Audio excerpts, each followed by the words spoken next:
dengan rahmat dan karunia kita dapat berkumpul di sini, dapat melaksanakan saluran kita dakwah dari Dewan Kemakmuran Mushola Mistor Kasana, Perumahan Kreatif Presiden, yaitu seminar parenting yang insya Allah akan diisi oleh Ustadz Betri. Segala puji bagi Allah yang dengan kehendaknya menggerakkan kaki-kaki kita, kaki-kaki saudara-saudari. Hakim Hudam Warahmatul Muhsinin Alladzina bagi orang-orang yang berbuat kebaikan, yaitu orang-orang yang melaksanakan menunaikan zakat dan orang yang sini ada akhirat. Mereka orang-orang yang tetap mendapat petunjuk dan semuanya untuk meningkatkan iman kita semuanya, untuk meningkatkan bagaimana cara kita membina rumah tangga kita, bagaimana cara kita mendidik anak kita. Orang untuk bermain-main di sana. Ya, selain itu juga pada acara hari ini ada bazar yang tadi ketika saya lihat juga. Geng-geng endeke yang suka ganggu-ganggu. Alhamdulillah, Kipli. Siapa nama ini nak? Dung. Aku Dung ke. Yang ini aku Bonar ke. Ya, Bonar. Dung Kipli. Jangan ikut kasih kakek. Aku jangan terima kasih bermain dengan kambing-kambing kakek. Terima kasih kakek ya. Terima kasih kakek. Selamat kakek ya. Terima kasih. Jadi kalau yang ini Kawan-kawan, kita perkenalkan kambing-kambing saja. Iya, dulu senang bermain dengan kambing-kambing ini. Bagaimana suara kambing? Bagaimana suara kambing? Tapi teman-teman, jumlah kambingnya ratusan.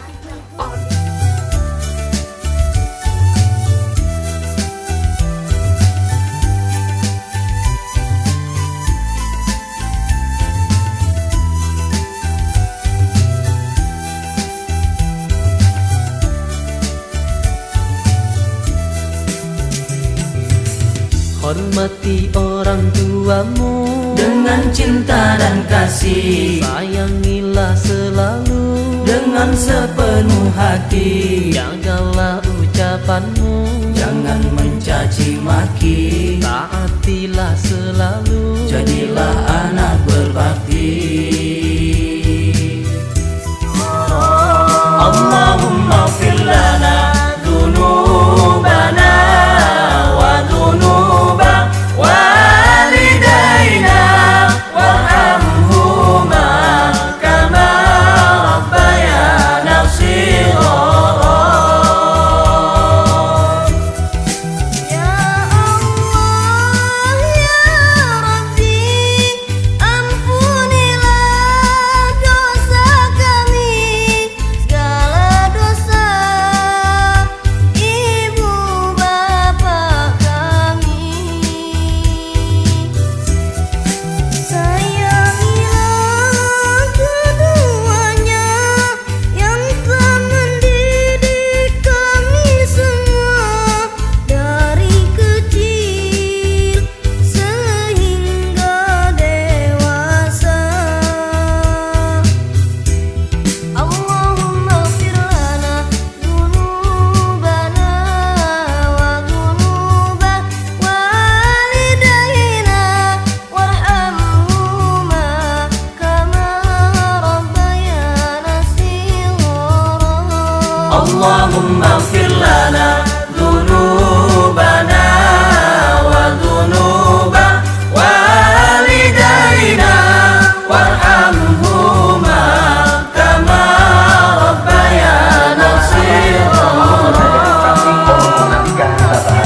Bahwa mendidik anak dan di zaman digital ini sungguh-sungguh butuh keterampilan itu, ya, apalagi di zaman yang berubah, di zaman Bapak.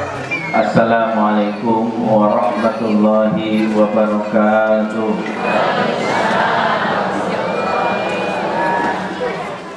Alhamdulillah wa kafa, assalatu wassalamu ala nabil mustafa wa ala alihi wa ashabihi wa man ihtada amma ba'd. Wa ya ayyuhal ikhwa, a'azakumullah jami'an. Ibu-ibu, bapak-bapak, calon ibu dan juga calon bapak yang dimuliakan Allah Subhanahu wa taala, kita teman-teman cilik, adik-adik kecil yang juga hadir dibawa ke masjid, ya, walaupun mungkin ada dipaksa lagi asik nonton Doraemon, kemudian ditarik ya, kemudian ke musola. Kita doakan anak-anak kita ini yang sejak dari dini kita biasain aktif di musola, di masjid. Kita doakan mereka akan menjadi pemimpin hebat di masa depan. Amin. Ibu dan bapak, ma'asyiral muslimin yang dimuliakan Allah Subhanahu wa taala, alhamdulillah di pagi menjelang siang hari ini kita diperkenankan untuk berkumpul, bersilaturahim. Kita hadir menghadiri majelis ilmu semata-mata kita niatkan karena Allah Subhanahu wa taala.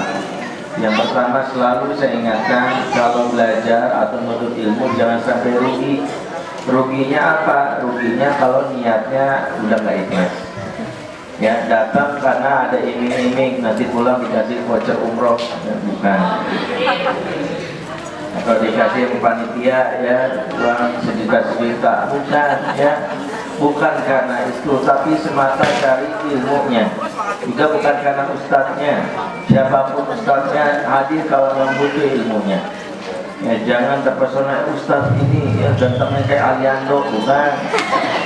Ya bukan siapa-siapa, pokoknya datang aja, yang penting ilmunya nih orang yang benar, ilmunya yang mau diambil. Yang lurusin dulu niatnya. Jadi bukan karena yang lain. Dan insya Allah yang ikhlas karena Allah. Langkah kakinya kemarin dihitung Allah sebagai pahala ya. Ya naik motor tetesan bensinnya ya akan dihitung ya, baik bensinnya Pertamax, Premium, Aftur dihitung ya, yang bensinnya bensin campur dorong dapat juga. Ya, makanya yang jauh datang kemari pahalanya juga besar ya insya Allah. Tapi jangan disengaja dijauh-jauhin ya. Rumahnya Tanah Baru putar dulu ke Ancol ya, kurang kerjaan. Ya, berarti kita berangkat kemari semata-mata karena Allah. Ibu dan bapak, tema kita kali ini adalah bagaimana pendidikan anak, Tadbiatul Aulatul Islam. Kita belajar kembali bagaimana peran kita sebagai orang tua. Tengok sekarang masalah yang ada di bangsa kita ternyata bukan masalah ekonomi dan politik. Pernyataan ini saya dengar langsung dari Bapak Wapres, mantan Wapres Budiono waktu masih menjabat tahun 2014, waktu menjelang lengser. Masalah utama bangsa kita bukan ekonomi, kata beliau. Karena ekonomi memang gonjang-ganjing masih bisa ditangani. Masalah utama juga bukan masalah politik, ya. Politik memang sempat panas tahun tersebut, tapi masih bisa diselesaikan. Justru yang jadi PR adalah masalah utama bangsa kita itu anak-anak kita. Semakin tambah waktu, semakin bertambahnya zaman, semakin modern, justru kenakalannya ini menjadi sangat parah. Dan kalau berbicara anak yang bermasalah, maka tertuduh pertamanya adalah orang tuanya. Tertuduh pertama adalah orang tuanya. Makanya ini disebut tadi kenapa banyak ortu melakukan malpraktek karena tidak membekali diri dengan ilmu, khususnya di zaman yang serba canggih. Kenapa saya katakan tertuduh pertama orang tua? Karena Rasul sendiri yang memberikan isyarat itu. Dalam hadis sahih riwayat Sahihain yaitu Bukhari dan Muslim, Rasul memberitahu, "Ma min mauludin illa yuladu al-fitrah." Tidaklah bayi yang lahir kecuali lahir dalam keadaan fitrah, dalam keadaan baik. Semua bayi itu lahir aslinya baik. Ini perlu dipertegas. Jadi nggak ada istilah nakal turunan, ya, apalagi nakal tanjakan. Nakal turunan apa? Ini pasti bapaknya sih, memang batalnya nurun dari bapaknya. Nggak ada. Ya, bayi baru lahir semuanya baik. Gak ada yang punya niat jahat pengen gigit puting ibunya sampai putus, gak ada. Gak ada yang baru lihat muka bapaknya mau disemprot, jelek banget, gak ada. Bayi semuanya baik. Maka Rasul memberi syarat. Kenapa mereka menyimpang? Fa'abawahu. Ya, Rasul mengatakan orang tuanya, ya, itu ibu dan bapaknya yuhawidani. yang menjadikan anak berkarakter Yahudi, au Nasrani, au Majusani, jadikan dia Yahudi, Nasrani dan Majusi. Mana menjadi Yahudi ini diartikan oleh sebagian ulama bukan sekedar pindah agama jadi Yahudi, karena untuk era sekarang harus dipertegas. Ya, kalau anak pindah agama jadi Yahudi nggak bakalan bisa, sebab Yahudi nggak buka pendaftaran. Nggak ada. Yahudi agama yang nggak buka pendaftaran. Daftar jadi Yahudi ditolak. Ya, karena Yahudi agama keturunan dari nasab ibu matrilineal. Kalau ibunya berdarah Yahudi, Yahudi. Berarti anak kita nggak bakal jadi Yahudi ya. Makanya kalau orang menyebutkan mana Yuhawidani ini adalah mana bisifatihi. Makna sifatnya lu muslim tapi karakter lu kayak Yahudi. Ya, anak kita akibat salah asuh karakternya kayak Yahudi. Ya, mulai dari kayak Yahudi karakter apa? Yahudi itu narsis. Yahudi itu narsis. Sebelum dibunuh karena dihukum mati karena berkhianat dan perang Khaibar, ya saat perang Khandaq, maaf, mereka sempet-sempetan minta dicariin parfum yang paling wangi, minta dibagiin mahkota yang paling bagus dan gamis yang paling bagus. Padahal dihukum mati. Ini karena saking narsisnya. Ya, makanya ada anak-anak kayak gitu disetrap di depan kelas sempet-sempetan selfie itu ada. Rasul tidak mengatakan lingkungannya, Rasul tidak mengatakan mudah disuruh, Rasul tidak mengatakan gurunya. Sebagian kita kan yang lainnya gurunya, ini sekolah ini karena lingkungannya. Tidak, ternyata yang pertama kali itu ortunya dulu.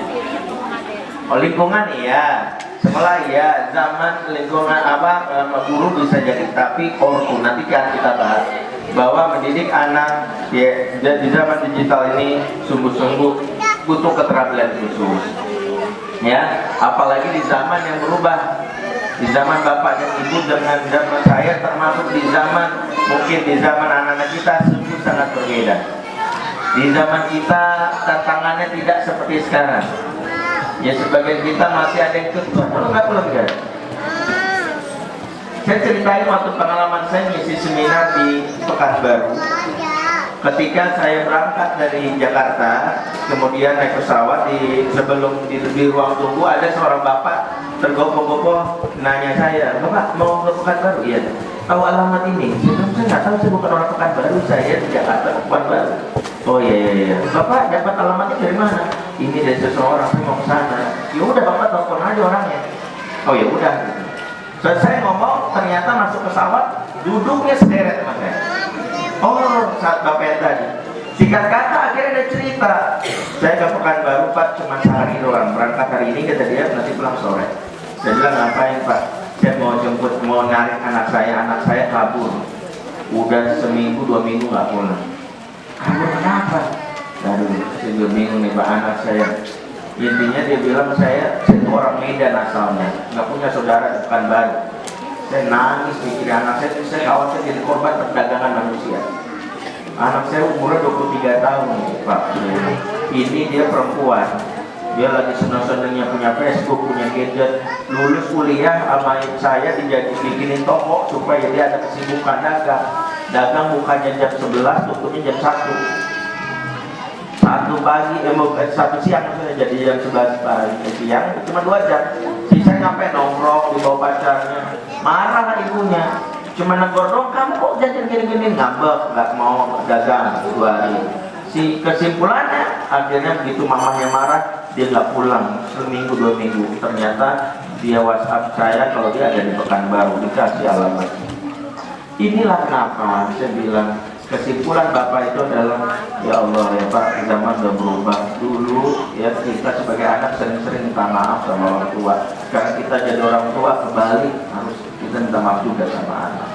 Ini kenapa kita tidak menyikapi era digital. Itulah kenapa materi ini kita bahas.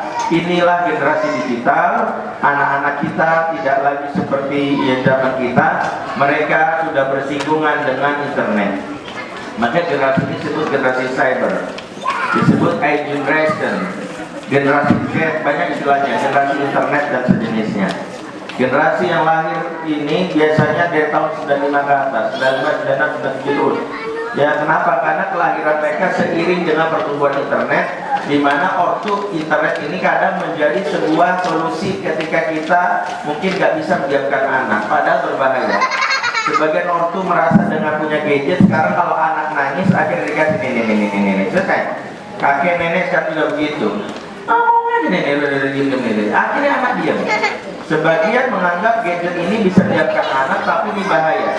Bahkan pakar parenting menyebutkan bahwa gadget menjadi shut-up game yang dampaknya membuat anak nanti akan kita bahas, akhirnya dia tidak bisa memiliki hubungan yang baik dengan manusia, human interaction. Apa yang membuat akhirnya anak-anak yang terbiasa dengan gadget tadi, dia akhirnya menjadi pribadi yang cenderung tidak peka dengan sosial, tidak memiliki kemampuan, memiliki emosi yang normal, karena mereka terbiasa dengan layar datar, prestasi. Ibu dan bapak yang punya anak, dia aku mau besok main pentas mah, berlomba musik, nah hadir.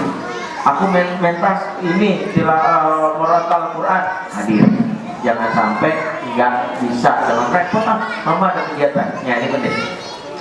Yang kedua, di era gadget, maka tujuan kita bagaimana strateginya, wajib menjebol privasi anak. Anak yang zaman sekarang rusak karena anak yang punya kalimat privasi. Ibu yang nggak ngerti apa privasi? Privasi itu artinya rahasia. Anak-anak yang punya kalimat ini rahasia maaf, nggak mau cerita sama mama.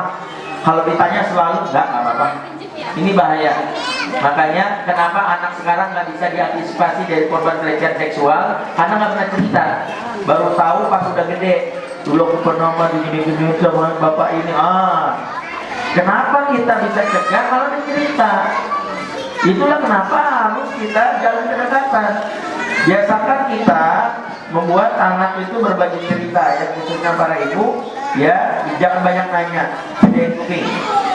Ya, ibu jangan anak lagi curhat, ibu langsung keluar ayat, tidak benar. Ya, mama tadi di kelas ada godain aku, kalau mau taala kita beri. Mau diruqyah kan, mau diruqyah, malas, emang mau dari hibur. Ini kebutuhan dasar anak. Ya, hiburan bagi anak itu ibarat makanan, kalau nggak dikenyangkan di rumah, mereka cari jajanan di luar, gitu. Makanya kenapa biasakan kita bapaknya pulang memiliki agenda untuk menghibur anak, ya menaklukkan bosan, sebab anak yang bosan itu mudah banget jadi gadget. Itulah kenapa anak itu harus bikin agenda hariannya, ya bikin kebersamaan, jalan-jalan, nggak harus jalan-jalan di rumah, tapi bapaknya ngajak main bola, lari pagi atau main kuda-kudaan, ya terus bapak yang bercerita, berpetualang nih bisa dilakukan ya. Ini khusus bapaknya, kalau tadi ibu ini khusus bapaknya itu bermain, bercerita dan berpetualang ya. Ini tanggung jawab dari bapak. Yang keempat, anak yang selamat di era gadget kalau sibuk. Makanya anak yang nggak punya rundown harian. Saya tanya beberapa pakar, kenapa sih anak sekarang tuh nggak punya orientasi hidup? Masalahnya cuma dua, mereka nggak punya roadmap dan nggak punya rundown. Apa tuh roadmap? Mereka nggak, kalau ditanya 5 tahun lagi kamu jadi apa, mereka cuma jawab mengalir bagi air. Iya, kalau airnya ngalir ke sungai, ya repot kalau ngalir ke septic tank, ini ngalir. Makanya anak yang akan bisa selamat dari era digital nanti kalau jelas, aku pengen jadi ulama. Makanya dari sekarang aku belajar Quran, aku belajar nih, aku pengen jadi desainer sekarang nih. Mereka jelas roadmapnya. Maka kalau anak gak jelas mau jadi apa, rentan untuk dirusak oleh era digital ini. Salah satu pengejawantahan roadmap adalah anak yang punya rundown. Apa tuh rundown? Mereka tahu jadwal harian mereka. Makanya kenapa anak yang kalau nggak punya kesibukan, cuma 4 yang mereka lakukan. Pertama, mereka tidur lagi. Ya, apalagi sekolah lagi libur nih. Yang kedua, mereka main gadget. Ya, yang ketiga dia nonton TV. Yang keempat misahin adiknya, itu aja. Makanya kenapa malam hari itu biasain, nah besok apa yang mau kamu lakukan? Ya, kalau saya di rumah tuh, gue di belakang, bapak-bapak ada? Dari bapak ada?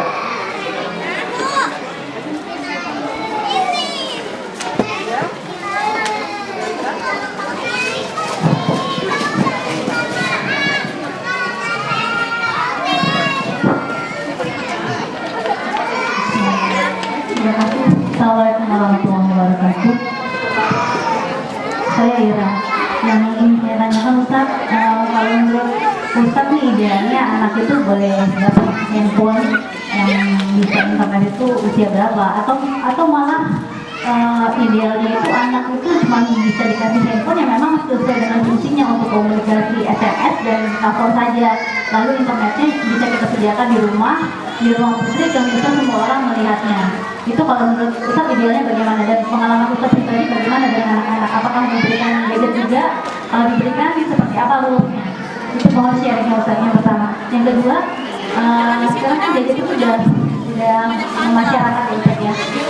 Bagaimana kita bisa memberikan penguatan kepada anak kita supaya anak kita tidak terhanyut dengan hal-hal seperti itu, sementara teman-teman di sekolah, di tempat bermainnya juga sudah hadir dengan gadget. Bagaimana menguatkan anak kita supaya tidak terhanyut dengan itu Ustaz? Terima kasih. Assalamualaikum warahmatullahi wabarakatuh. Yang kedua,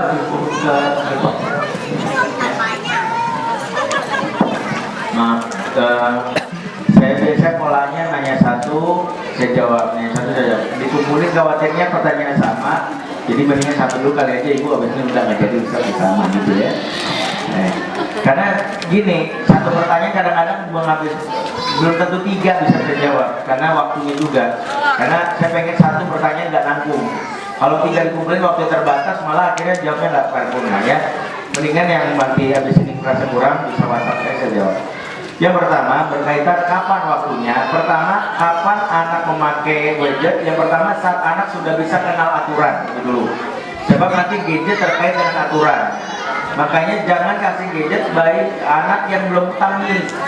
Apa itu anak tamyiz? Anak tamyiz itu anak yang sudah bisa kenal aturan, di mana ciri anak yang kenal aturan itu adalah idza arafa yaminahu ala shimali. Jika mereka sudah bisa membedakan kanan dan kiri. Jadi ciri anak itu bisa membedakan kanan kiri dan siap masuk aturan, dan bisa kenalin larangan. Ya kapan itu umurnya wallahu alam, karena para ulama berbeda pendapat, berselisih tentang hal ini. Yang paling kuat itu berumur 7 tahun, yaitu pendapat dari beberapa ulama termasuk Ibnu Taimiyah, Imam Al-Ghazali dan kitab Ihya'nya. Kenapa 7 tahun? Karena seiring dengan perintah sholat. Ya, umur Allah dapat di sholat di sab'ina sinin. Perintah anakmu untuk sholat di umur 7 tahun. Di hadis lain, ida Arab makmur bisolah. Perintahkan anakmu juga bisa bedakan kanan dan kiri. Berarti anak bisa bedakan kanan dan kiri dihubungkan dengan perintah sholat di umur 7 tahun. Makanya ada bilang bahwa umur 7 tahun itu waktu yang tepat. Tetapi Dr. Adnan Bahadir mengatakan nggak penting masalah umur, karena setiap orang berbeda-beda. Ya, ada setiap anak berbeda-beda. Mungkin IQ-nya, mungkin pengasuhannya. Kalau umur 5 tahun itu sudah bisa, maka dia sudah kenal aturan. Ini pertama. Yang kedua, anak ini masalah waktu. Yang kedua, berikan anak gadget kalau secara emosional sudah dekat sama kita dulu. Ya, jadi jangan justru gadget makin menjauh, udahlah kita jarang malu dikasih gadget, ini bahaya. Makanya walaupun umur 7 tahun, 8 tahun, 9 tahun, kalau kita tahu dia nggak dekat sama kita, jangan. Ya, ini penting. Kenapa? Justru ini makin menjauh. Yang ketiga adalah bantu anak untuk belajar mendefinisikan kebutuhan. Karena beda antara needs and wants. Anak itu minta gadget apakah wants? Ini bahasa Inggrisnya gini. Want itu pengen. Kalau need itu butuh. Beda antara pengen dan butuh. Maksudnya butuh apa? Dia bisa. Kenapa pakai gadget? Ini. Karena aku biar nanti ditelepon sama mama kalau nunggu jemputan. Nah, berarti dia butuhnya ditelepon. Kalau dia butuh ditelepon, berarti kita berikan fungsinya.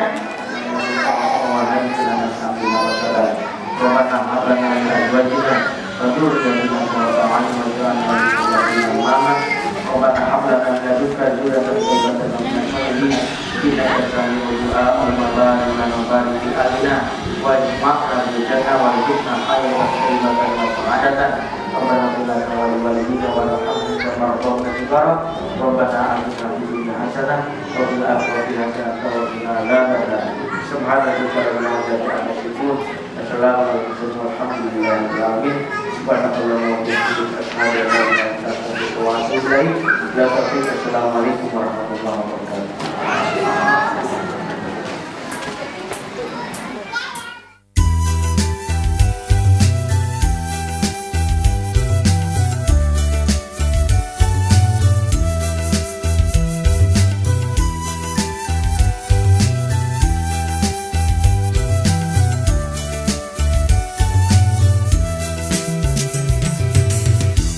Dekati orang tuamu dengan cinta dan kasih, sayangilah selalu dengan sepenuh hati. jagalah ucapanmu, Jangan mencaci maki, taatilah selalu jadilah anak berbakti.